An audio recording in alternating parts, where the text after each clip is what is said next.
mga balitang gigising sa inyong pagkakahimbing. Pupukaw sa inyong pananaw sa mga isyu ng lipunan sa araw-araw. Ito ang Hataw Balita.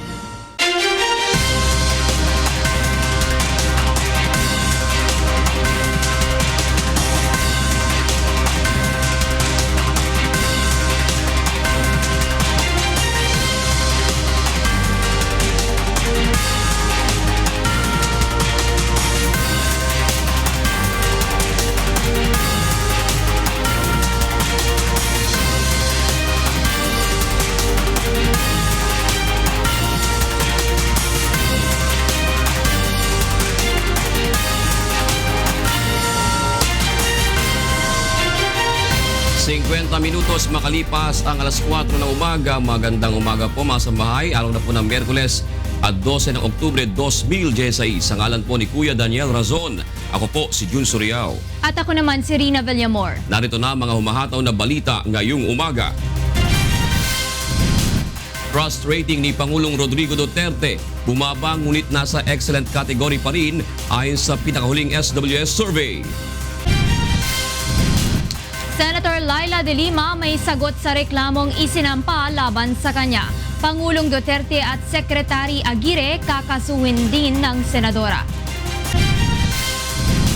Issue ng West Philippine Sea tinalakay sa pagkatapos ng Philippine-US military exercises. Executive order sa pagpapatupad ng nationwide smoking ban, inaasahang lalagdaan na ng Pangulo. 100% smoke-free environment target ng DOH bago matapos ang taon. Security agencies na nagbabantay sa mga mall at hotel sa buong bansa naka-full alert status na. At halos 1,000 residente ng Talim Island sa Binangonan, Rizal natulungan sa medical mission ng UNTV at Partners in Public Service. Hindi ikinababahala ng Malacanang ang bahagyang pagbaba ng public trust rating ni Pangulong Rodrigo Duterte base sa huling Social Weather Station Survey. Narito ang hataw na balita ni Aga Kaakbay. Nananatiling mataas ang pagtitiwala ng mga Filipino sa administrasyon ni Pangulong Rodrigo Duterte base sa resulta ng pinakahuling Social Weather Stations o SWS survey.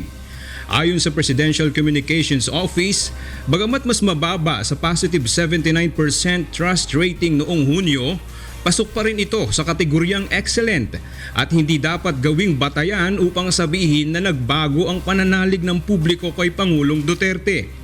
Positive 76% ang nakuhang net trust rating ng Pangulo sa kabila ng mga kritisismong tinatanggap ng administrasyon dahil sa kanyang anti-drug campaign. Ayon sa survey, 83% ang nagsasabing may tiwala sila kay Pangulong Duterte. 8% naman ang kakaunti lang ang tiwala. Samantalang 9% ang hindi makapagdesisyon hinggil sa issue. Partikular na bumaba ang pagtitiwala kay Pangulong Duterte sa mga taga-Luzon, Class E at mga nakapagtapos o hindi nakapagtapos ng elementarya. Mas mataas pa rin ang nakuha ni Pangulong Duterte kumpara kay dating Pangulong Aquino na nakakuha lamang ng positive 67% o very good trust rating noong September 4 hanggang 7, 2010. Kinuha ang survey mula sa 1,200 respondents sa buong bansa mula September 24 hanggang 27, 2016.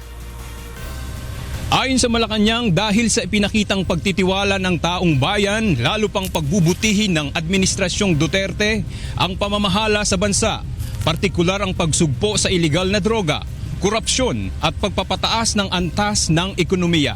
Aga Kaakbay, UNTV News and Rescue, Malacanang.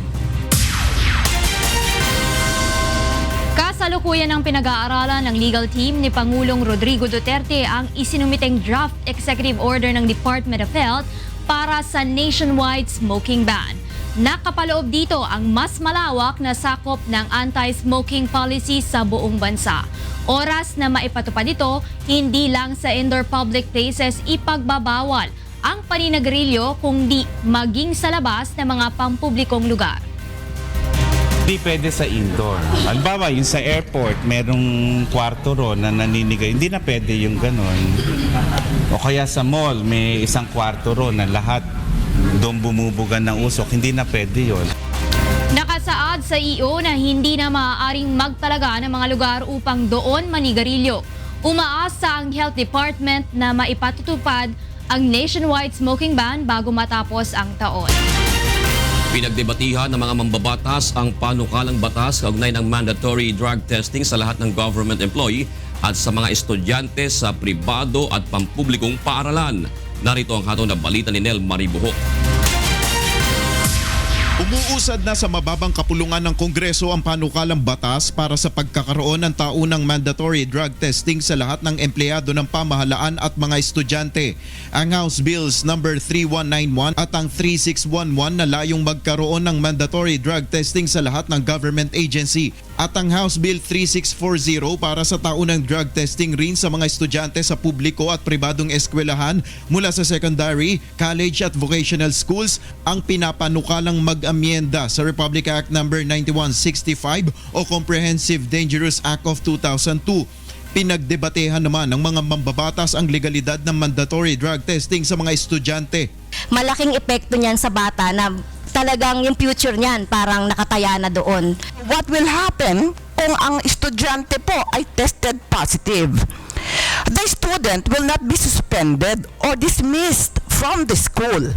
Instead, it shall be considered as the initial step to the rehabilitation process. Suportado naman ng Dangerous Drugs Board ang naturang panukala, ngunit nangangailangan nila ito ng malaking pondo. Specific funding should be provided. Ayon pa kay Secretary Reyes, noong 2008 nang magsagawa ang ahensya ng random drug testing sa mga piling eskwelahan, umabot sa 15 million pesos ang kanilang nagastos.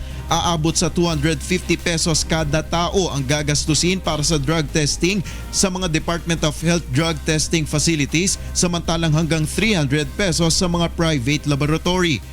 Plano ng House Committee on Dangerous Drugs na isama sa proposed budget ng 2017 ang budget sa gagastusin para sa panukalang mandatory drug testing. Nel Maribuhok, UNTV News and Rescue, House of Representatives. Hindi na maaaring makapaningil ng labi sa itatakdang siling ng Land Transportation Franchising and Regulatory Board ang mga transport network companies gaya ng Uber at Grab sa mga oras na mataas ang demand para sa mga app-based transport. Narito ang hataw na balita ni Mon Hokson. Lalagyan na ng cap o limitasyon ng Land Transportation Franchising and Regulatory Board ang surge pricing sa mga Transport Network Vehicle Service o TNVS gaya ng Uber at Grab. Ayon kay LTFRB Chairman Attorney Martin Delgra, ipatutupad nila ito bago ang holiday season kung kailan in demand ang mga TNVS. Galing BGC, papuntang Quezon City dahil umulan. 1,000 ang price surge. It's so unreasonable. Si Gab na taga Laguna, suki ng Uber at Grab at halos araw-araw ay bumibiyahe papuntang Makati upang asikasuhin ang kanyang negosyo. Hindi na yung magugulat ka na, oh, bakit 1,000 na yung papunta lang ako ng tatawid lang, tapos 1,000 yung sisingilin sa akin. Nakakaano siya, kumbaga makakabawas burden ba sa consumer or sa... Kasabay nito ay nirerepaso na rin ng LTFRB ang mga patakaran sa mga TNVS.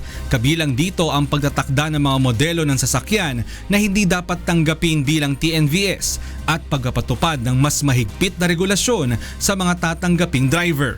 We cannot deny that there are complaints involving TNVS. No? As I've said, pending in the board are cases of a simple case of overcharging or even a case of arrogance of the driver, but even serious cases as sexual harassment, robbery, and rape.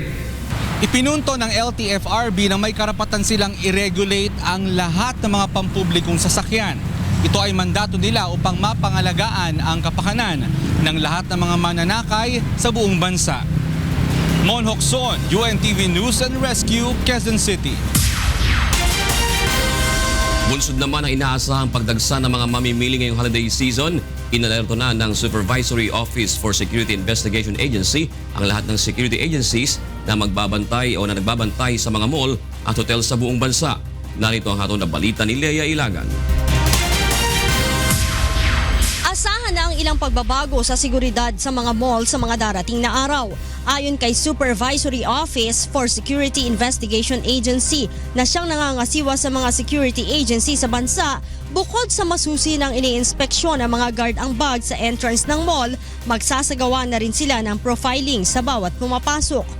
Mayroon na ring kabady na pulis ang mga security guard na gumagala sa loob ng mall. Bilang bahagi rin ng kanilang Red Letter Days na nagsimula noong Setyembre, inatasan ng SOSYA ang lahat ng security guard sa buong bansa na magsuot ng kanilang uniforme sa halip na mga barong.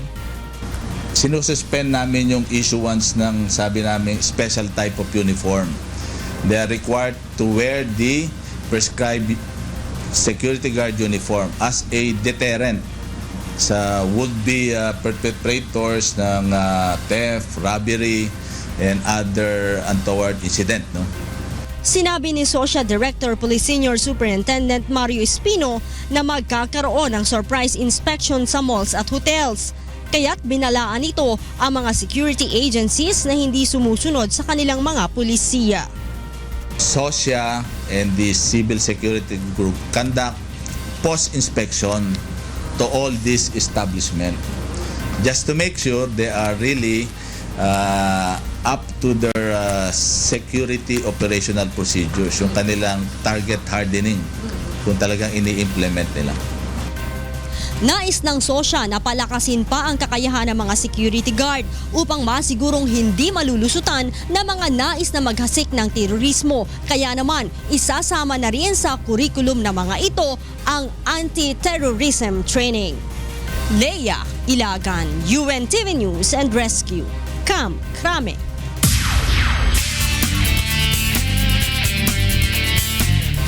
Naaresto ng mga pulis sa one-time big-time operation sa Malate, Maynila kagabi ang 4 na hinihinalang drug pushers. Dinala din sa presinto ang mahigit sa 30 residente dahil naman sa sari-saring paglabag sa mga ordinansa. May hataw na balita si Jericho Albano live. Yes, Jericho. Good morning, Rina. Good morning sa ating mga kasambahay. Sa kabilangan ng paulit-ulit na paalala ng mga otoridad sa mga drug pusher at user at naitigil ang illegal na aktibidad. 4 na drug personalities sa Malate, Maynila ang nahulihan ng 8 pakete ng hinihinalang shabu na nagkakahalaga ng 20 to 25,000 pesos. Natakip ang mga ito sa isinagawang one-time big-time operation ng pinagsanib na puwersa ng 3 police community precinct sa Malate, Maynila kagabi. Nasa drug watch list ng Malate Police Station ang 4 na nadakip na dati na umanong sumuko sa Oplan Tukhang. Kinilalang mga suspect na sina Rosel Jorico, Aiko Dopelanya, at ang magkapatid na Danilo Guanlao, Alexander Guanlao. Ayon kay Police Superintendent Romeo Odrada, hepe ng Malate Police Station, sasampahan nila ng kaso ang 4 dahil sa paglabag sa Comprehensive Dangerous Drugs Act of 2002 dahil sa daladalang hinihinalang shabu at ilang drug paraphernalia. Naging epektibo naman aniya ang sunod-sunod na operasyon ng pulis laban sa mga sangkot sa illegal na droga upang mabawasan ang krimen sa lugar. Samantala, dinala din sa presinto ang mga residente na nakahubad, mga nagiinuman at nakatambay sa kalye. Sinuyod ng mga pulis ang mga kalye ng Zapanta, Arellano, Pituazon at Jacobo sa Malate na itinuturing na pugad umano ng mga masasamang elemento. Ilan sa mga dinala sa presinto ay mga menor de edad na nakatambay lamang sa labas ng bahay. Pinauwi din ng mga ito matapos ang documentation at ma-turn over sa DSWD. Hindi naman naiwasang madismaya ang mga kaanak ng mga nadakip dahil ilan sa mga dinala sa presinto ay papasok lamang ng trabaho. Yan ang ating balita mula rito sa Maynila, Rina. Maraming salamat sa iyo, Jericho Albano mula sa Maynila. Para naman sa mga balita sa labas ng bansa, narito ang ating kasamang si Angela Lagunsan. Angel, good morning. Good morning, Rina. Here are the latest news from different parts of the globe at this hour. Italy's Olympic Committee announces that it has officially withdrawn its bid to stage the 2024 Games in Rome after the City Council voted to oppose the project. Rome Mayor Virginia Raggi said last month that she would not back committee chief Giovanni Malagos' drive to put on the sporting extravaganza. She argued that staging the games would bury the Italian capital under piles of debt and tons of cement. Raggi's anti-establishment five-star movement in June won a landslide victory to take over in Rome. The announcement means only Paris, Los Angeles, and Budapest are left in the running to stage the 2024 Summer Games. Police in China's capital, Beijing, blocked off streets near a major military building as hundreds of people protest against the loss of their posts. China last year announced it would cut troop levels by 300,000 as it seeks to spend more money on high-tech weapons for its Navy and Air Force. It targets the bulk of the reductions by the end of 2017. China has the world's largest military, and the government of President Xi Jinping is pumping billions of dollars into a modernization program, including aircrafts, carriers, anti-satellite missiles, and stealth jets. More cases of cholera have been registered in the Yemeni capital Sana'a. According to World Health Organization, the number of cases has increased from 5 to 11 people. The United Nations first reported the cholera outbreak on Friday. Medics were working to control the epidemic, which has yet to claim any deaths or spread beyond the capital. Thousands of families fleeing Yemen's war are living in camps outside Sana'a, where conditions could lead to the spread of cholera, including through contaminated food or water. And those are the latest news from around the world at this morning. Back to you, Rina. Thank you, Angela. Pantala, ready na po ang ating mga kahuntahan sa Radyo La Verdad 1350 with Beth and Sweetie Pie Jocas. Sweetie Pie! Ikaw nagturo kahapon. Mali pala ako kahapon, hindi pala Jonel, hindi pala ganun. Jonel, ganun pala. Mali pala ako sa Kaya mag-ingat kayo pag mag-text kayo. Sweetie! Baka ma-miss-send ninyo. Gets na ng dalawa kahapon, di nila masyadong gets back namin sila tinawag na Sweetie eh. Pero dalawa lang kami ngayon, June and Rina. Hindi naman kayo sweet. Nagpalitan ng John, ng Lunes, nag-absent si Tita Beth. Kahapon ako, ngayon si Prof. George. Bumawi lang. Alam mo, Rina, ayokong tanggapin yung sinasabi mo na nagbabawian kami. Ang tawag namin dyan, nagbibigayan. Okay. Nag-uunawaan. Okay. Kasi ganoon talaga. Minsan merong mga pagkakataon na kailangan eh. Katulad ngayon, may hearing si Attorney George. Bukas wala sino? Wala. Si Beth Present naman. si Tito Joe kasi Wednesday ngayon. Pag Wednesday yan, medyo napupuyat. Pustahan tayo. Masama nagpupustahan, Tito Joe. Bawal na pala. Oo, bawal. Pero sige na, magtrabaho na tayo. Narito na po mga dapat abangan sa ikalawang paghataw ng mga balita. Senator Leila de Lima may sagot sa reklamong isinampa laban sa kanya. Pangulong Duterte at Secretary Aguirre kakasuhan rin ng senadora. Issue ng West Philippine Sea tinalakay sa pagtatapos ng Philippine-US military exercises. Tropa ng mga Amerikano sa Zamboanga City hindi inalis ayon sa Western Mindanao Command ng AFP. Mga bagong point-to-point bus para sa mga motoristang maaapektuhan ng No Window R scheme ilulunsad ngayong araw. At halos 1,000 residente ng Talim Island sa Binangonan, Rizal na tulungan sa medical mission ng UNTV at Partners in Public Service. At yan po ang mga dapat abangan sa ikalawang paghataw ng mga balita. Ako po si Beth Santiago. At ako naman si Jose Castillo Jr. Balik sa inyo dyan sa studio, June and Rina. Maraming salamat, Beth at Jocas. At yan po ang unang paghataw ng mga balita ngayong araw po ng Miyerkules at 12 ng Oktubre 2016. Puntahan po natin ating mga kasama sa Good Morning, Kuya!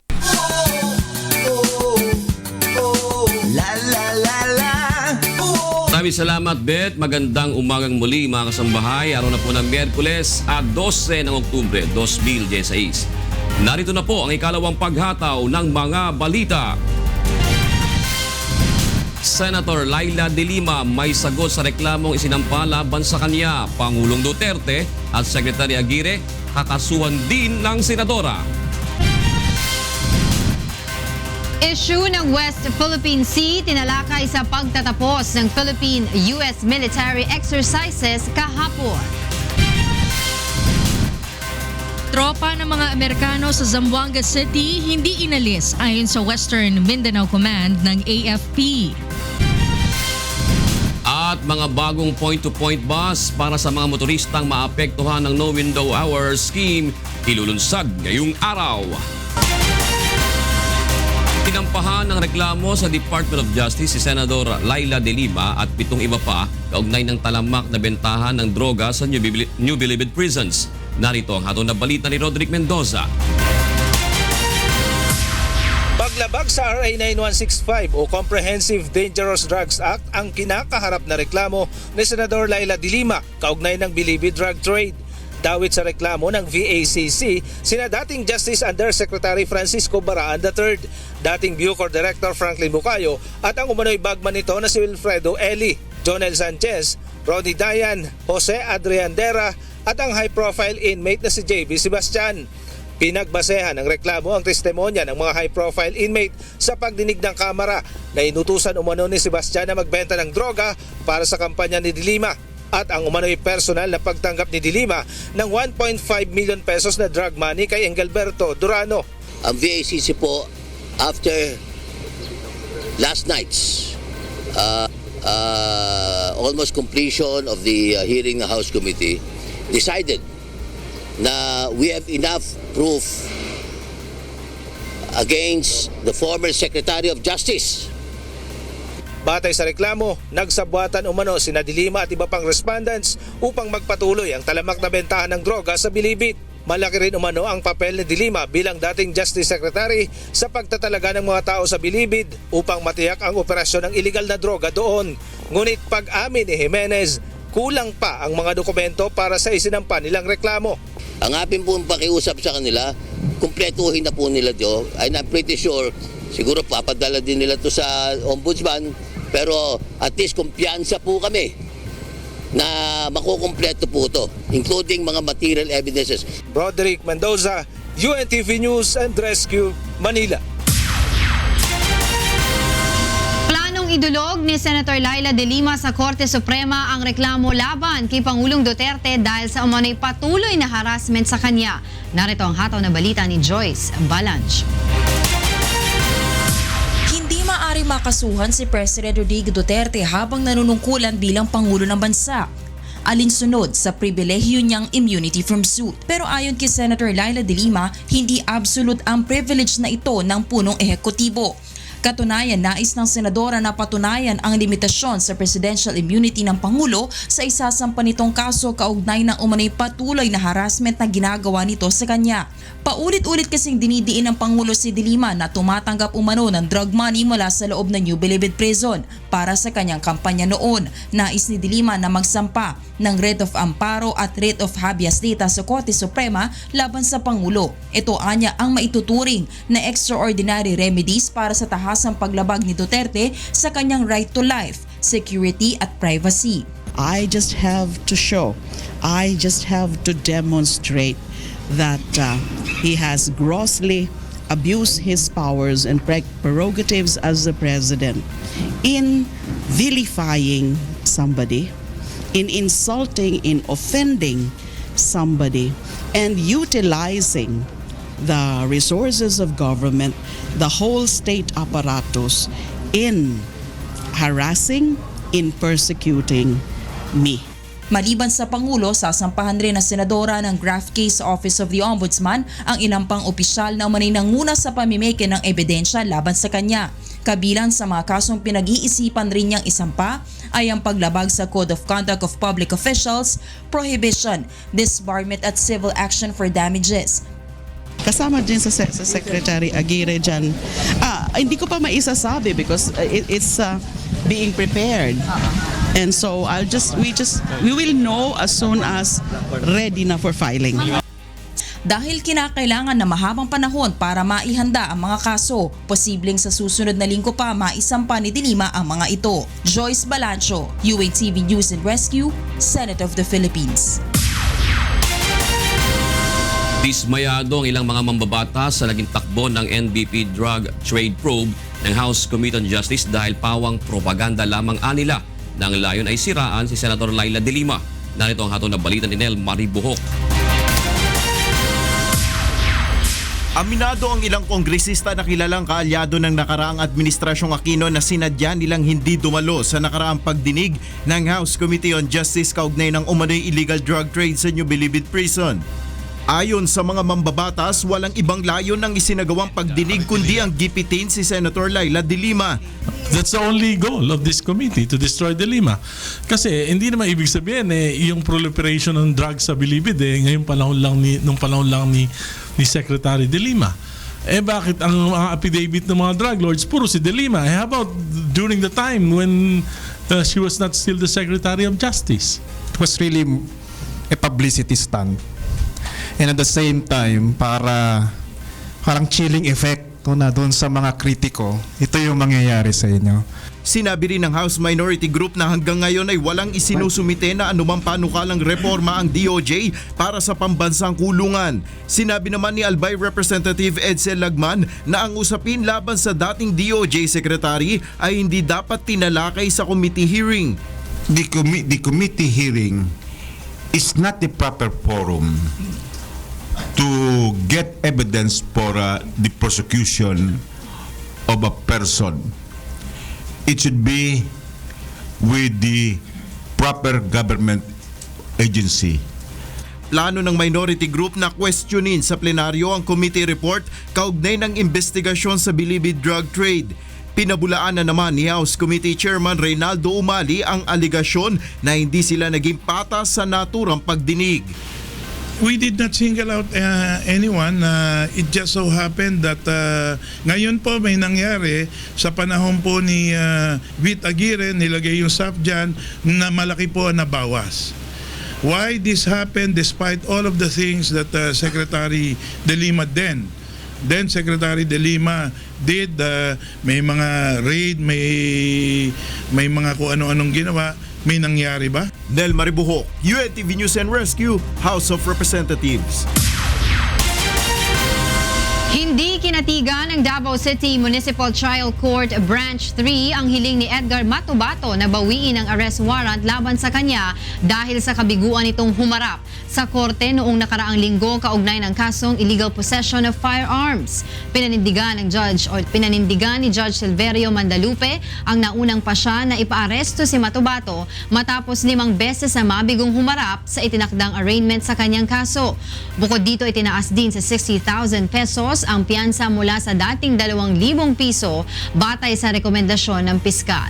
Narito ang pahayag ni Vincent Mari Redon, Legal Researcher 1, Davao City Municipal Trial Court Branch 3.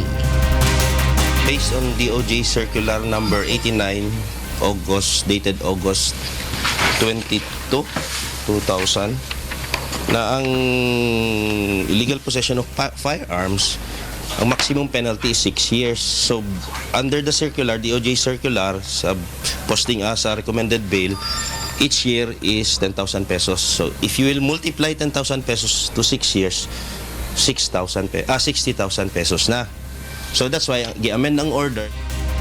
Subalit ayon kay Attorney Jude Joshua Sabio, ang abogado ni Matubato, malinaw na panggigipit sa kanyang kliyente ang pagtataas ng bail bond. Sa ngayon, planong maghain ng mosyon ng kampo ni Matubato upang mapababa ang halaga ng piyansa. Tinalakay kahapon sa harapan ng mga sundalong Pilipino at Amerikano ang issue ng West Philippine Sea sa pagtatapos ng Philippine-US Amphibious Landing Exercise o PHIBLEX 2016. Narito ang hatol na balita ni Brian De Paz. Formal nang nagtapos ang PHIBLEX 33 o ang military exercise ng US Marines at Armed Forces of the Philippines. Sa closing ceremony ng Joint Military Drill, tinalakay ng panauhing pangdangal na si Supreme Court Associate Justice Antonio Carpio sa kanyang talumpati ang issue ng West Philippine Sea Dispute. Dito ay binigyang diin niya ang importansya ng pangangalaga sa soberanya ng bansa. Kabilang sa kanyang binanggit ang Malampaya Power Plant na matatagpuan sa pinag-aagawang teritoryo na kung hindi mapoprotektahan ay posibleng manganib ang energy security ng bansa. Nilinaw niya na kailangang pangalagaan ng Pilipinas ang exclusive economic zone nito. The Constitution says that the state shall protect its EEZ. So the only way to protect that is to send patrol ships there. Ipinaubaya naman niya kay Pangulong Rodrigo Duterte ang issue ng pagpapahinto ng Philippine-US military exercise. Naniniwala siya na malaki ang maitutulong ng pakikipag-alyansa sa Amerika. Samantala, binigyan din naman ng AFP at US Marine ang halaga ng kanilang pagsasanay at ang pagkakaroon ng matatag na relasyon ng dalawang bansa. Consistency is the key. Every demeanor and endeavor, if we mean it to advance and develop, must be pursued with consistency. Even change itself needs to be consistent if it were meant to cast lasting effect. That our two great nations have carefully evolved and matured over the past 70 years. I will leave you with a farewell salutation of Marines that seems today especially poignant. The Latin phrase, Semper Fidelis, always faithful. Brian De Paz, UNTV News and Rescue, Taguig City.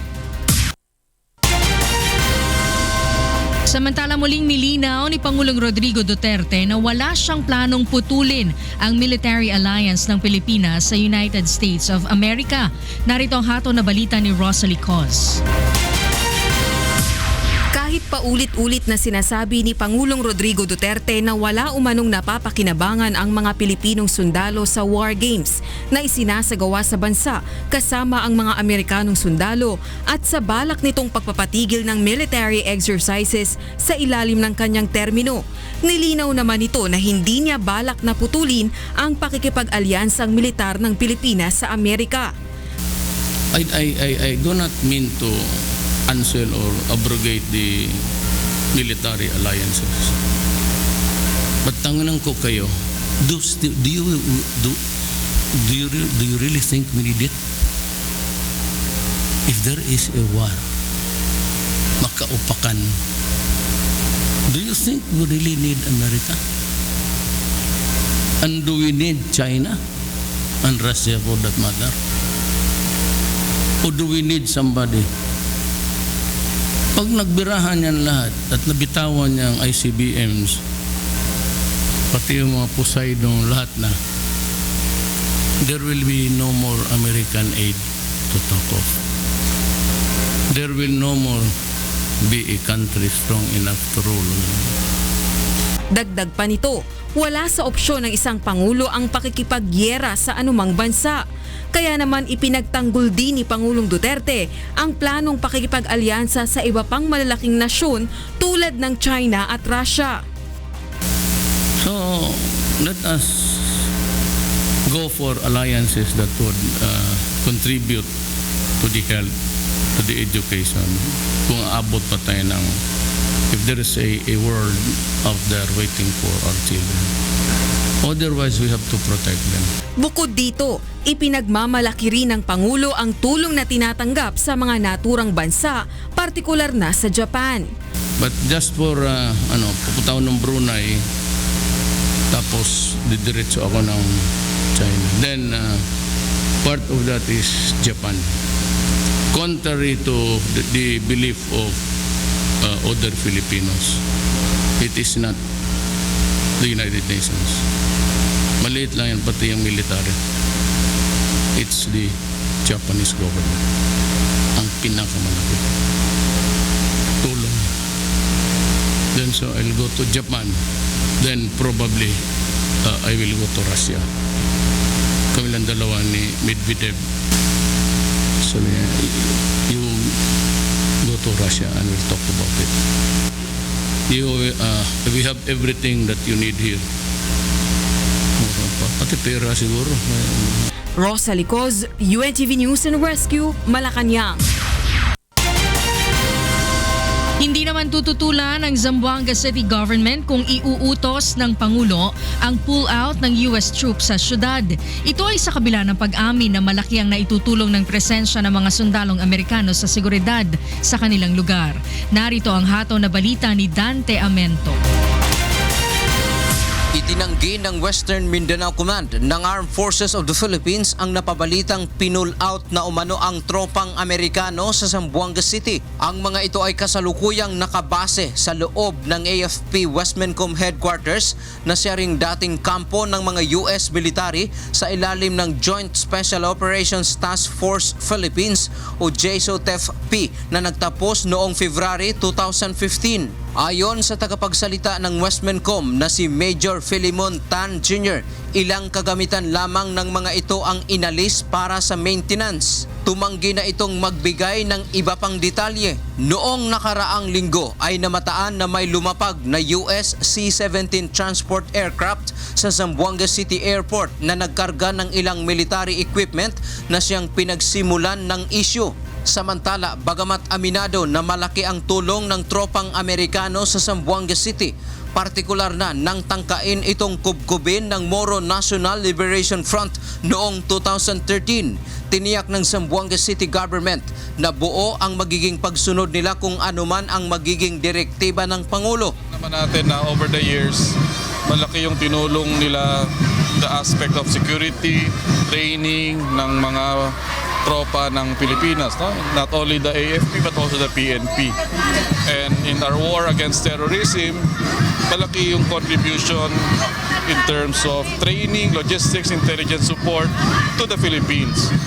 We will support the decision of the President. If at all the policy becomes final that U.S. presence would be weeded out in Zamboanga, then we will have to support, we will have to cross ranks behind the President.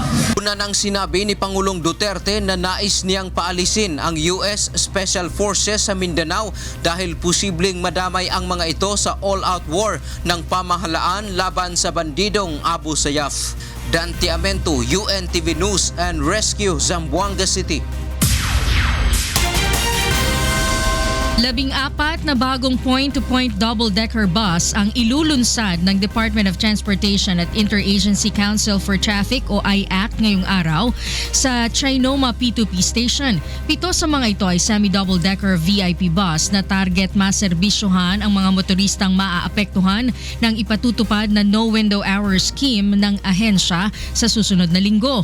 5 sa mga ito ay PWD bus na layo namang mabigyan ng maalwang riding experience ang mga kababayan nating may kapansanan. Ang VIP buses ay mayroong reclining seats, sofa, conference table at 2 50-inch flat TV. Para naman sa mga balita sa labas ng bansa, narito ang ating kasamang si Rina Villamor para ibigay sa atin ang mga detalye.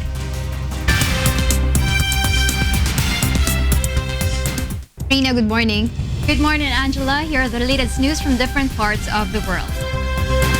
Peruvian authorities burned more than 7 tons of drugs confiscated by the Peruvian police in different operations over the past several months. The drug incineration included cocaine in various forms, marijuana, opium, among others, which were seized in raids since July 15. Peru's efforts to eradicate drugs comes amid a renewed focus. According to the UN and the US government, Peru is currently the world's top cocaine producer.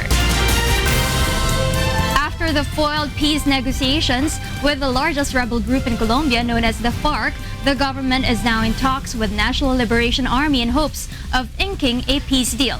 RC Reyes has the news. El gobierno de Colombia y la segunda guerrilla más grande del país, el Ejército de Liberación Nacional, ELN, anunciaron este lunes el inicio de las negociaciones sobre un acuerdo de paz, que es un impulso para el presidente Juan Manuel Santos tras el revés atribuido al rechazo del referéndum del acuerdo con el mayor grupo guerrillero de Colombia, las FARC. Instalar el día 27 de octubre en Quito, Ecuador, la Mesa Pública de Conversaciones. Segundo, la agenda de conversaciones se iniciará con el punto 1, participación de la sociedad en la construcción de la paz. En un espíritu de cooperación, el grupo rebelde liberó al rehén Nelson Alarcón, quien fue entregado a la Cruz Roja Internacional este lunes. El presidente Santos, quien ganó el Premio Nobel de la Paz 2016 la semana pasada por sus esfuerzos de poner fin a 52 años de guerra con el grupo izquierdista de las Fuerzas Armadas Revolucionarias de Colombia, dijo que la liberación había sido una parte fundamental de las negociaciones. El ELN ha estado en conversaciones a puerta cerrada de forma intermitente con el gobierno desde enero de 2014, pero ha mantenido activo el secuestro y el bombardeo de las instalaciones petroleras. Y ahora que avanzamos con el ELN será completa, será una paz completa. Los ojos del mundo nos observan y esperan lo mejor. Todos los colombianos, los del sí, los del no, los que no votaron, tienen la esperanza de que logremos salvar las dificultades y seguir adelante. Santos, cuyo segundo periodo presidencial termina en agosto del 2018, ha comprometido su reputación en la firma de los acuerdos de la paz con ambos grupos rebeldes. También aseguró que va a donar su premio Nobel por el valor de 8 millones de coronas suecas o $930,000 estadounidenses a las víctimas del conflicto en Colombia. Alce Reyes, UNTV Noticias y Rescate, Bogotá, Colombia.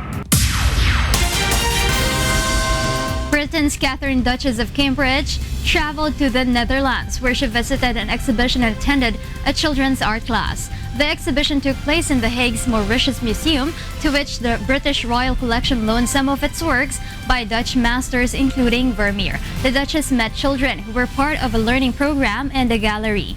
She was also set to join a discussion on addiction and mental health held by the Netherlands Trimbos Institute with counterparts from her British charities. Those are the latest news from around the world at this hour. Back to you, Angel. Thank you, Rina. Para naman po sa mga karagdagang balita, bumisita lamang sa aming website na untvweb.com. Narito naman po ang dapat niyong abangan sa ikatlong paghataw ng mga balita.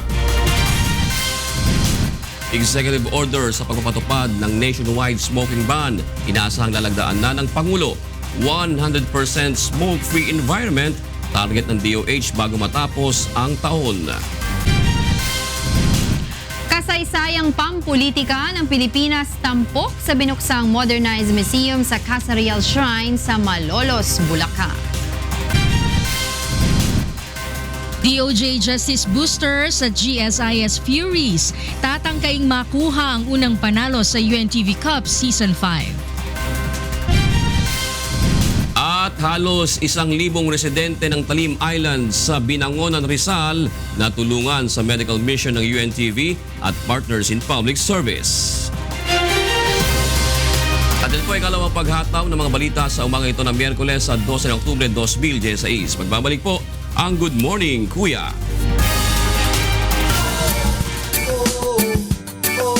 La la la la.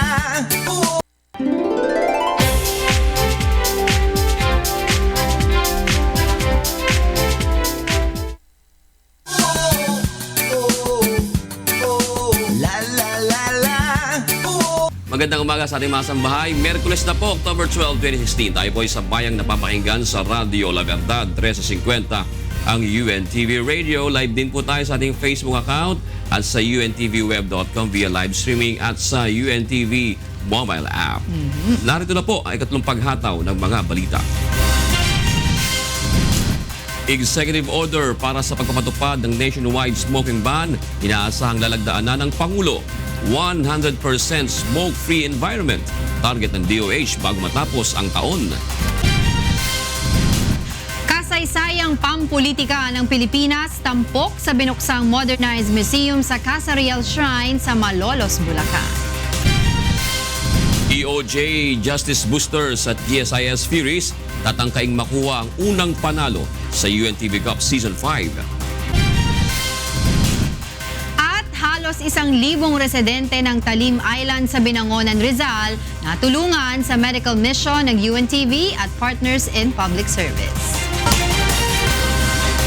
Pirma na lamang ni Pangulong Rodrigo Duterte ang hinihintay upang maipatupad ang executive order para sa nationwide smoking ban ngayong taon.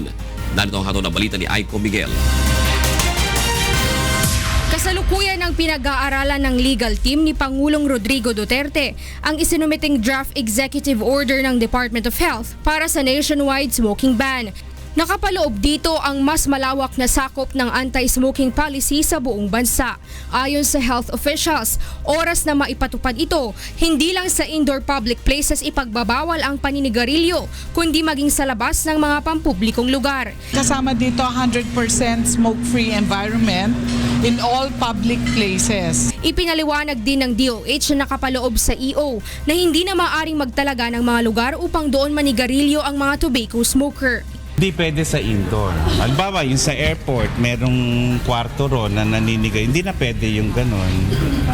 O kaya sa mall, may isang kwarto ron na lahat doon bumubugan ng usok. Hindi na pwede yon. Umaasa ang Health Department na maipatutupad ang nationwide smoking ban sa Nobyembre, kasabay ng full implementation ng Graphic Health Warning Law kapag nalagdaan na ng Pangulo.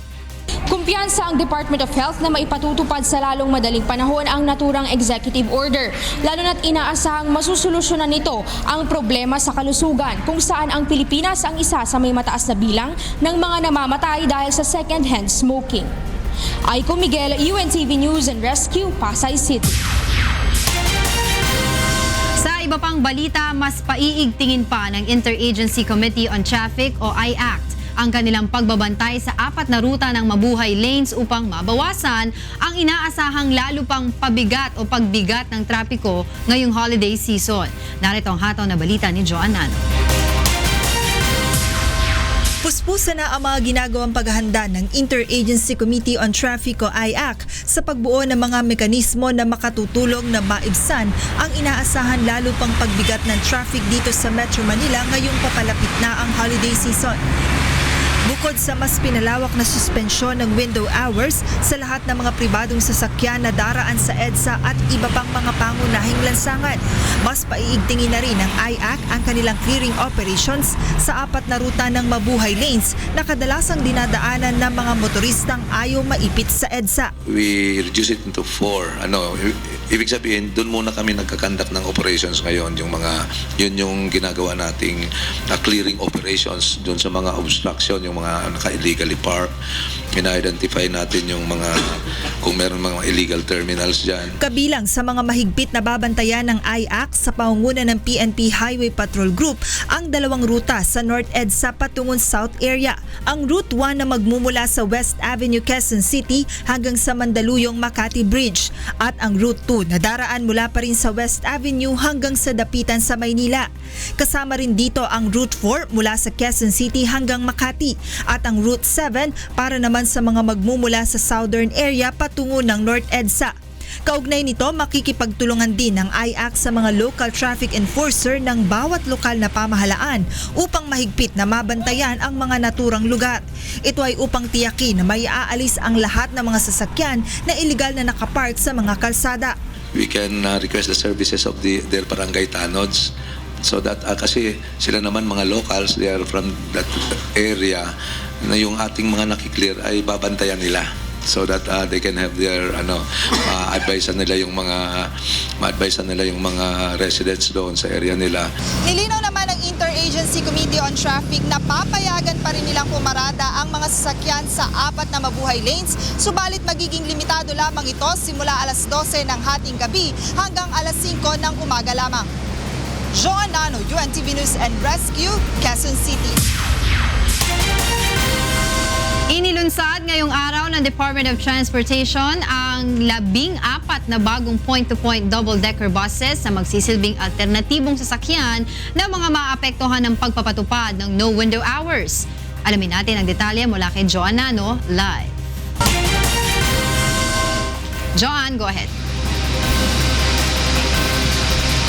Good morning sa iyo, Angela. Good morning sa lahat ng ating mga kasangbahay. Narito nga tayo ngayon sa isa sa mga istasyon nitong point-to-point bus dito sa may Trinoma kung saan inilunsad nga ng Transportation Department ang 14 na bagong unit nitong double-decker ng point-to-point system na bus. At narito nga ngayon sa aking likuran yung isa sa kanilang modelo at silipin nga natin kung ano ang nasa loob nito, Angela. So pasok tayo. So bawat pasahero na nasasakay dito sa point-to-point bus, narito itatap lamang nila yung kanilang beep card dito, Angela. So ang pamasahe ay nagkakahalaga ng 55 pesos ang isang way, pero mas makakamura yung ating mga kababayan kung sila ay bibili na ng round trip na ticket dahil yan ay nagkakahalaga lamang ng 80 pesos. So dito sa may ibabang bahagi nitong bus na ito, Angela, ayan. So makikita natin, so meron silang, ito yung tinatawag nila na VIP sofa. So ayan, magkatapatan yan. So ito rin, meron din tayo makikita dito, ito. So para siya talaga, so ito ay pa PWD friendly. So yung ating mga kababayan na may kapansanan o yung mga naka-wheelchair, pwede rin silang makasakay sa bus na ito. So makikita mo, so meron dito nga tali na magsisilbing proteksyon para dun sa ating mga kababayan na naka-wheelchair. So kung ang ating mga pasahero ay gusto namang mag-CR, so meron din itong bus na ito ng comfort room. So ayan, Angela, buksan lang natin. Ano? So yan.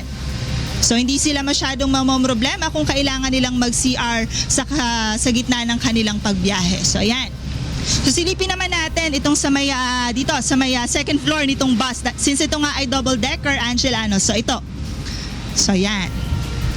Yan, narito tayo ngayon sa second floor nitong double decker bus. So makikita natin, Angela, ano, so ito yung mga upuan. So ang isang bus ay kayang makapagsakay ng 55 na mga pasahero. So ito, kung ikukumpara natin dun sa mga normal na bus na ating sinasakyan, dito walang tayuan, ano. So lahat ay makakaupo. So makikita naman natin very comfortable yung kanilang mga upuan, Angela, no. Tapos dito rin, so yung ating mga pasahero ay meron silang magagamit na free wifi. So hindi sila masyadong maiinip sa kanilang mga biyahe, kahit na medyo ma-traffic siguro ay magiging kumbaga enjoyable yung kanilang pagbiyahe dahil meron namang free wifi dito sa bus na ito. So meron din silang television, ayan. So meron ditong TV, so pwedeng manood ng pelikula habang nagbabiyahe yung ating mga kababayan. So Angela, meron ng promo din itong point-to-point bus na ito. So every weekend, mag-offer sila ng unlimited na mall hopping sa iba-ibang mga mall. So dyan sa may Makati at dito sa may Quezon City. At every weekend ay nagkakahalaga lamang ang pamasahe ng 25 pesos. So unlimited na yung biyahe nila noon. So yun ay gagastos lamang ang ating mga kababayan ng 25 pesos. At sa pagdayangan ng Department of Transportation, sa kada araw ay nasa 10,000 na mga pasahero ang sumasakay dito sa point-to-point system bus. Kaya naman malaking tulong itong karagdagan na 14 na model ng double-decker buses para sa ating mga kababayan na maaapektuhan nga nitong magiging suspension ng window hours, lalong-lalo na yung mga merong nagmamay-ari ng mga private vehicles. At yan muna ang latest. Balik sa iyo, Angela. Maraming salamat sa iyo, Joanna, no, live na nagulat mula sa Quezon City. Silipin po muna natin ang sitwasyon ng mga lansangan sa oras na ito. Puntahan po muna natin ang kahabaan ng EDSA Balintawak kung saan ang kaliwang daan po papuntang Muñoz ay wala pa rin pong abala as of this time kung saan tuloy-tuloy po ang daloy ng trapiko. Sa mga babagtas naman po ng kabilang lane, yan po ang right lane, papunta naman po ng monumento, ay ganun din kung saan dire-diretso po ang daloy ng trapiko. Sa mga pupunta naman po sa area ng EDSA Guadalupe, mula Guadalupe po papunta ng Shaw Boulevard, moderate to light ang sitwasyon po ng ating trapiko dyan sa area na yan. Sa kabilang lane naman po o yung opposite lane mula Orense papuntang Ayala ay ganun rin kung saan wala pa rin pong abala, tuloy-tuloy po ang daloy ng trapiko.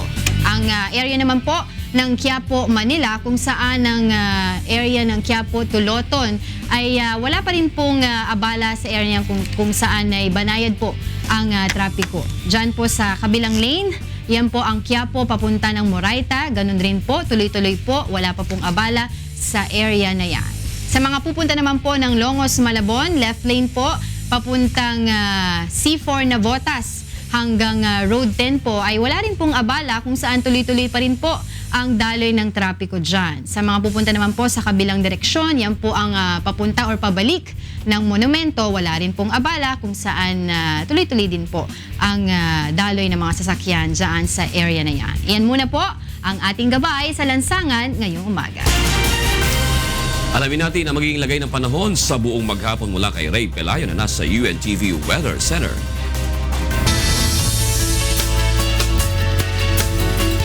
Maya Paabak, Ray. Maya Paabak, June. Maya Paabak, Kuya Daniel at sa ating kasambahay. Ray, ngayon na ba ang transition period kung saan magatapos ang habagat at magsisimula naman ang hanging amihan ng malamig? Yes, bandang katapusan ng October, June ang binabanggit ng Pag-asa at yung first week ng November, yan yung transition period natin. Pero ngayon ay meron pa rin presensya yung habagat natin at meron tayong binabantayan na LPA, June. So ibig sabihin may mga possibility pa rin talaga na may mga pag-ulan na medyo malakas, medyo hindi naman ganun kahahaba pero malalakas, ano, Ray? Yes, June, lalo na pagdating ng weekend natin dahil itong LPA na nasa PAR ay na-expect natin na mag-intensify into a tropical cyclone o bagyo, no?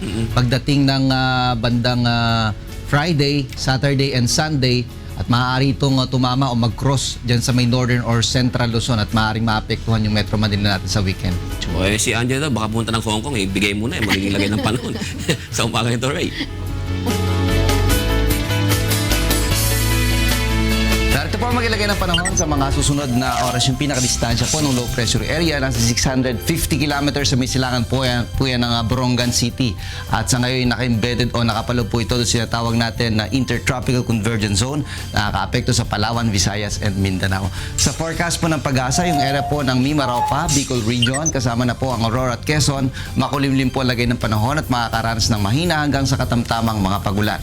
Sa Metro Manila at nalabing bahagi naman ng Luzon, malaki po ang tsansa na mamayang hapon o gabi, magkaroon po ng rain showers and thunderstorms. Sa Science Garden sa Quezon City ngayong araw, maaari pong umabot sa 32 degrees Celsius ang maximum temperature, gayon din sa Puerto Princesa. Sa Tuigaraw 34, sa Baguio po is 16 to 24 degrees Celsius. Buong Visayas po makulimlim malagay ng panahon at makakaranas ng mahina hanggang sa katamtamang mga pagulan. Sa Iloilo City, maaari pong umabot sa 31 degrees Celsius ang maximum temperature, gayon din sa Metro Cebu, pero sa Tacloban po hanggang 29 degrees Celsius. Mindanao area makakaranas din ng cloudy skies with light to moderate rains dahil nga po sa epekto ng Intertropical Convergence Zone. Sa Cagayan de Oro City, maaari pong umabot naman sa 31 degrees Celsius ang maximum temperature, Metro Davao 32 and 30 sa may area po ng Zamboanga City. Samantala, ang ating pong sunrise, 5:47 a.m. atin naman pong sunset, 5:38 p.m. Yan ang ating ulat panahon. Umulan man po tumaraw, huwag natin kalilimutang pasalamatan ang Diyos na lumala. Balik po sa India. Dakal salamat, Ray Pelayo, nag-uulat mula sa UNTV Weather Center. Alamin naman natin mula kay Victor Cozare ang ating mga balitang from the Maayong buntag, Victor. Maayong buntag, June. Maayong buntag usab kang Kuya Daniel o gani ang mga balita gawas sa kauluhan. Paningkamutan sa Department of Public Works and Highways Region 11 nga mahuman ang tanang road projects sa Dakbayan sa Davao bago ang bulan sa Disyembre aron masulbad ang nagkadako nga problema sa trapiko sa syudad. Ang balita gikan kang Janice Inhente.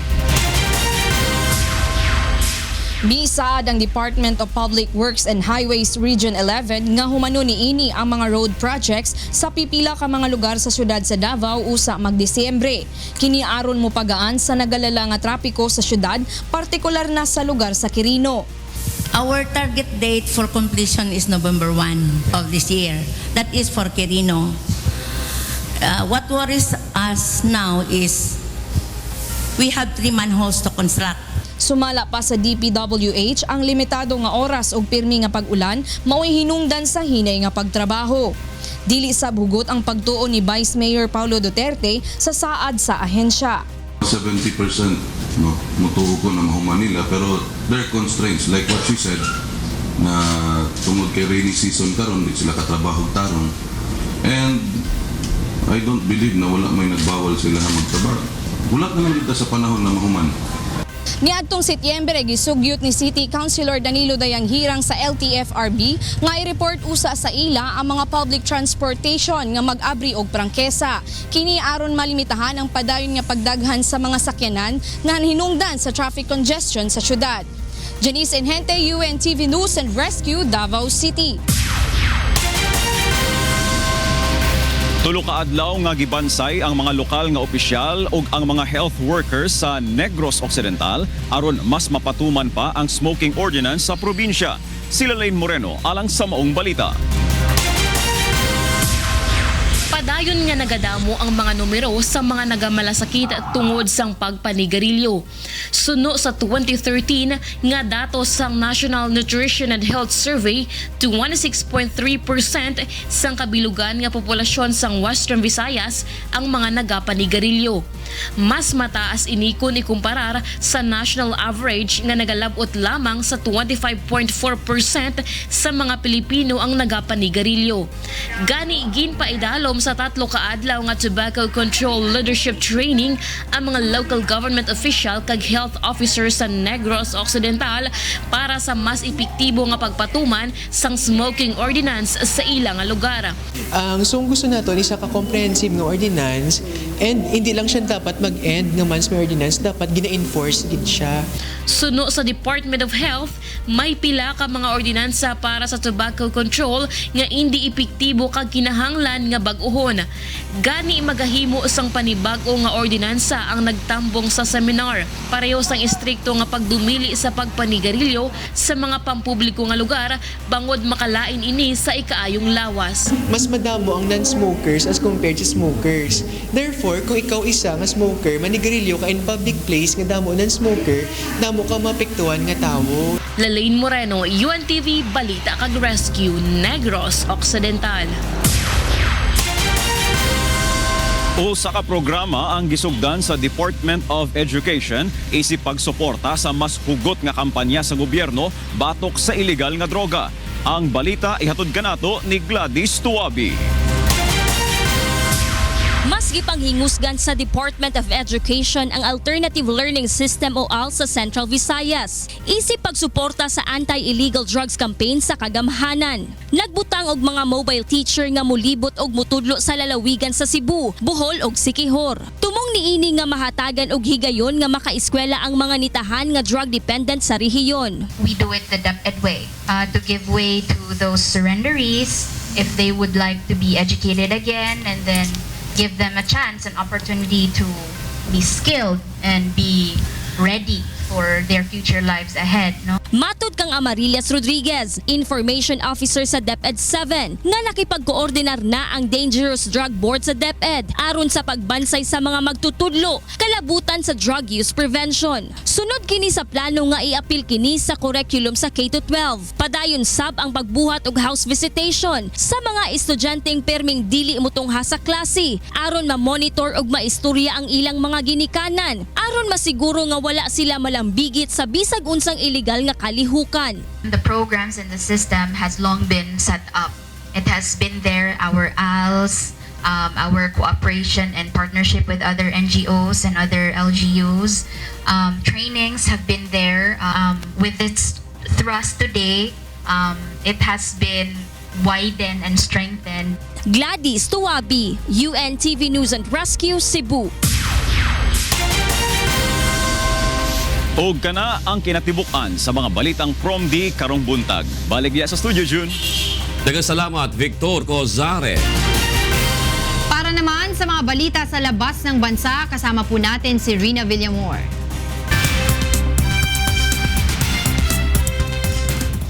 Yes, Rina, go ahead. Thank you, Angel. These are the news abroad. Bolivia sends a hurricane military aircraft loaded with tons of milk and rice for Haiti as it recovers from Hurricane Matthew. Raquel Vasquez has the news. Bolivia envió un avión Hércules del ejército cargado con 5 toneladas de arroz y otras 5 de leche para los damnificados por el huracán Matthew en Haití. Después de inaugurar un centro cultural en honor al Che Guevara en Valle Grande, el presidente Evo Morales hizo un alto en el aeropuerto Virubiru, Santa Cruz, para despachar a la comitiva boliviana que lleva 10 toneladas de arroz y leche para los afectados del huracán Matthew en Haití. El presidente dijo que de esta manera el pueblo boliviano se solidariza con Haití, uno de los países más pobres del mundo que ha sido golpeado por las plagas y enfermedades naturales. Como venimos de familias solidarias, la solidaridad en el movimiento indígena y campesino es tan importante. Cuando se presenta esta clase de problemas siempre expresamos solidaridad entre familias y por qué no también expresar solidaridad con lo poco que tenemos con el pueblo haitiano. Por eso quiero informarles, hermanos de la prensa, este humilde aporte a esas familias que han sufrido tanto daño por cambio climático, mediante el huracán Mateus. El gobierno boliviano también envió una misión a Puerto Príncipe, Haití, encabezada por el viceministro de Defensa Civil, Óscar Cabrera, para entregar el arroz y la leche. ¿Cómo no podemos expresar solidaridad? Por eso, con el hermano vicepresidente, con el gabinete, hemos decidido expresar una asistencia humanitaria al pueblo haitiano. El ministro de Defensa, Raimi Ferreira, explicó que después del primer envío se hará una evaluación para enviar más ayuda. Raquel Vázquez, UNTV Noticias y Rescate, Bolivia. A driverless car took to Britain's streets for the first time as part of the trials aimed at getting autonomous vehicles onto the roads by 2020. The electric power pod, heavily adapted from a compact Renault car, was developed by Oxford University spin-out Oxbotica. The pod has a tablet computer on the dashboard which allows the car to switch to autonomous mode with a touch of the screen. Here's a statement from Neil Fulton, a program director at the government-sponsored transport system Catapult. But the important thing, you're right, the important thing here is that it's a first time that we've put a self-driving vehicle in the UK in a public space. If people can see that these vehicles are capable of driving themselves, they can gain trust in them, make sure that all of the correct safety measures are in place to allow them to drive themselves, then that's exactly what we should be doing. British project organizers hope to have 40 driverless pods operating in Milton Keynes next year. In other news, as top human athletes battle for medals in the Tokyo Olympics, their android counterparts will also be battling on a fierce competition in Japan on 2020. Ryuji Sasaki reports.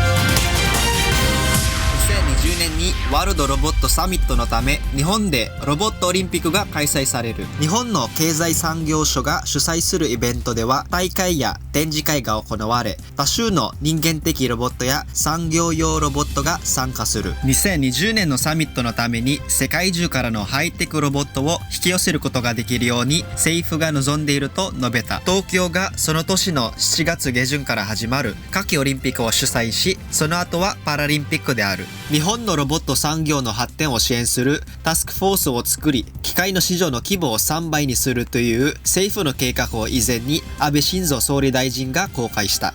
日本の急速な高齢化につれて悪化するであろうと予想されている労働力不足に対処するために、近年では日本がロボットを活用し、基地の労働者や農業者として仕事の秋を埋めさせている。Sa mga restaurant po, sila na po yung nagsaserve po ng mga pagkain sa mga customers. Sila na rin po yung naglilinis ng mga CR. Yung mga robot po na kung saan sila na rin po yung nagtatanim. At iba't iba pang mga bagong technology na naiisip ng Japan sa paggamit ng robot. 日本、世界でロボティクスにおいて一つの先駆者であり、最近話好きな人間的ロボットを公開し、そのメーカーたちによれば人間の表情を理解できると述べた。イベントの正確な開催日や開催場所はまだ未定であり、経済産業省は日本の都市から入札招待しており、ロボット技術で有名である。リュウジ・ササキ、UNTV、ニュース&レスキュー、日本。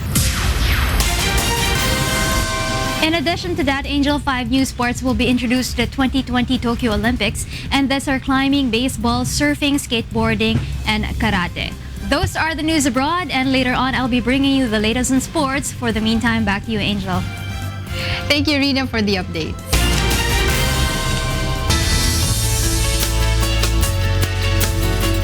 Binuksan na ang pinakabagong Political History Museum sa Malolos, Bulacan. Tampok dito ang modern graphic technology, realistic murals, bukod pa sa mga original artifacts na nagpapakita ng kasaysayang pampolitika ng Pilipinas. Narito ang hataw na balita ni Nestor Torres. Pinangunahan ni Vice President Leni Robredo at National Historical Commission of the Philippines Chairperson Maria Serena Jokno ang pagbubukas ng Museo ng Kasaysayang Pampolitika ng Pilipinas sa Casariel Shrine sa Malolos, Bulacan kahapon. Makikita sa naturang museo ang iba't ibang aspeto ng kasaysayan ng mga Pilipino sa pagkamit ng kalayaan, tulad ng kalayaan mula sa pananakop ng mga banyaga, diktadorya at sa edukasyon at maayos na pamumuhay. Isa itong paglingon sa nakaraan upang hindi na maulit pa ng mga sumusunod na henerasyon ang ating mga pagkakamali at pagkukulang. Bukod sa mga original artifacts, tampok sa museo ang modern graphic technology, realistic murals at iba pa na nagpapakita ng kasaysayang pampolitika ng bansa.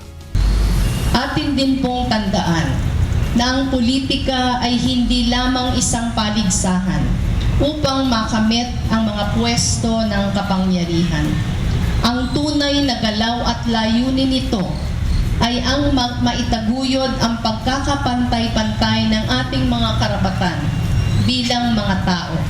Ayon sa NHCP, maliban sa modernized museum na binuksan sa Kasarian, mayroon pang bubuksang museo sa Bohol, Naga City at Iloilo. Ang buong halaga ng modernisasyon ng 20 museo ng komisyon, kasama ang struktural na pagbabago, ang pananaliksik at ang curatorial development, ay umabot sa 481.8 milyong piso sa loob ng 5 taon. Ang NHCP ay ang ahensya ng pamahalaan na inatasang magtaguyod ng kasaysayan ng Pilipinas sa pamamagitan ng pagtatayo ng mga museo at mga laga sa historical heritage ng bansa. Nestor Torres, UNTV News and Rescue, Bulacan.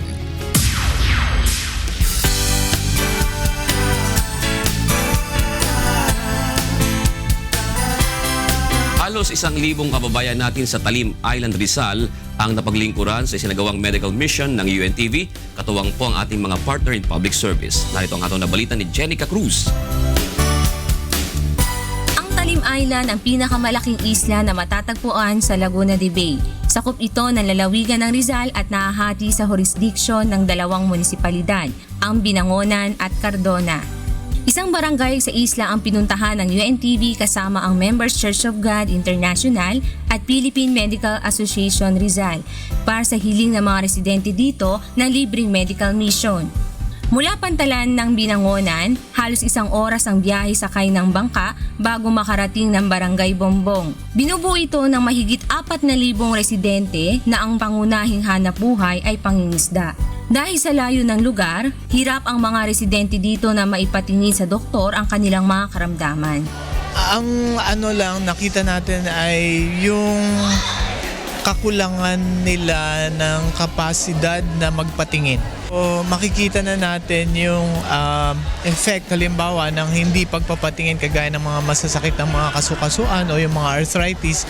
So nakakalungkot lang kasi na mga gamot na pwede namang ibigay sa kanila sa simula ng arthritis ay hindi nila natatanggap kasi nga dahil sa kakapusan. Isa si Aling Lenny sa mga natulungan sa isinagawang libreng medical mission.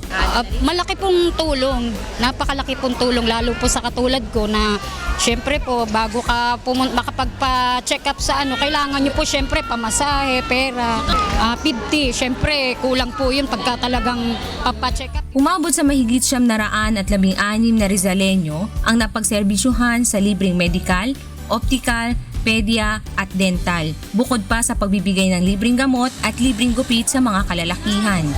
Kaya naman lubos ang pasasalamat ng kapitan sa nagawang tulong para sa kanyang mga kabarangay. Unang-una ako ay nagpapasalamat sa Diyos, sa grupo ni mga Brother Eli Soriano at saka si Daniel Rason dahil dinala ninyo ang biyayang at pagpapalang medical mission dito sa amin.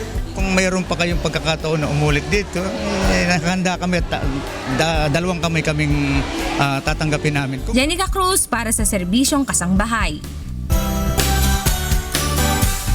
Alamin naman natin ang update sa ating libreng sakay mula kay Melvin Arbo live. Good morning, Melvin! Good morning, June! Good morning sa ating Kuya Daniel at sa lahat ng ating mga kasangbahay all over the world. June, tayo ngayon ay nandito na sa may bandang Boni Avenue, EDSA northbound.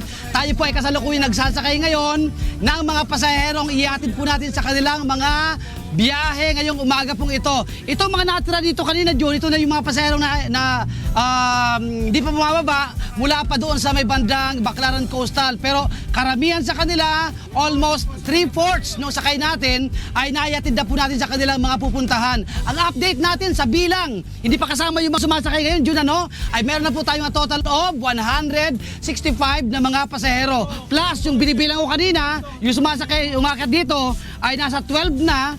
165 plus 12, meron na tayong 177 na mga pasahero na napaglilingkuran po sa umaga pong ito. At inasahan natin, along the way, papunta po tayo ng monumento ngayon, ay makakapagsakay pa po tayo ng mga pasaherong ililibre po natin sa kanilang mga pagbiyahe. At syempre, kaya na dyan, nakapagbigay din tayo ng libreng pandesal sa ating mga pasahero. Meron din tayong libreng kape, di nawawala yun. At meron din tayong libreng Biblia na ipinagkaloob sa mga pasaherong naisakay po natin kanina. At yan po ay atin sa atin siyempre ng programang Good Morning Kuya ng UNTV Channel 37 hosted by Kuya Daniel Rason at ng programang Ang Dating Daan ni Brother Eli Soriano sa kanilang advocacy ng paggawa ng mabuti ay hindi magbubunga ng masama. Yan muna ang aking update, June, mula din sa Libreng Sakay. Balik sa inyo dyan sa studio. Maraming salamat, Melvin Arbo. Samantala, balitang sports naman tayo kasama muli si Rina Villamor. Rina, ihataw mo na yan. Okay, Junes, maraming salamat sa iyo. Marvin Mangulabnan, wagi sa 2016 Pirelli Superbike Series na ginanap sa Clark International Speedway sa Pampanga. Ang ace rider ng BMW Racing Team ay natapos sa karera na may 302.5 points. Lamang si Mangulabnan sa dating kampiyon na si Dashi Watanabe na natapos lamang sa ikalawang pwesto. Sa 256 points sa Troy Alberto sa ikatlong pwesto na may 230 points. London 2012 Olympic hammer gold medal ni Russian athlete Tatiana Lysenko binawi. Ayon sa International Olympic Committee o IOC, ito ay matapos na magpositibo sa banned substance na steroids ang 33 anyos na Olympic athlete. Ang double world champion ay una nang pinatawa ng doping ban ng International Association for Athletics Federation noong Abril. Kasunod nito, posibleng maharap sa lifetime suspension ng sport ang Russian hammer thrower. Napanalunan ni Lysenko na kilala na ngayon sa kanyang married name na Beloborodova ang 2011 at 2013 world titles.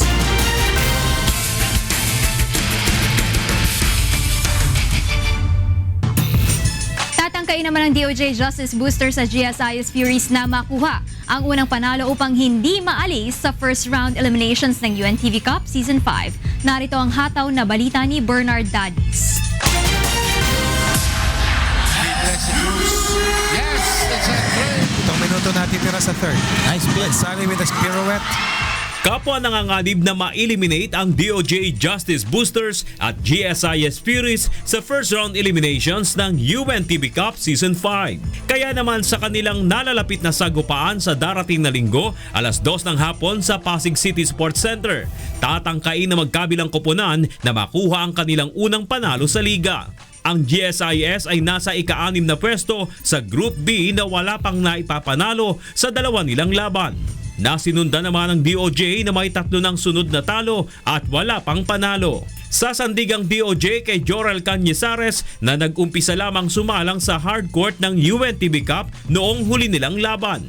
Kumamada si Cañizares ng 30 puntos at 4 na rebound sa kanilang bakbakan ng two-time UNTV Cup champion Judiciary Magis noong September 28. Tinalo ng Judiciary and DOJ sa score na 84-68.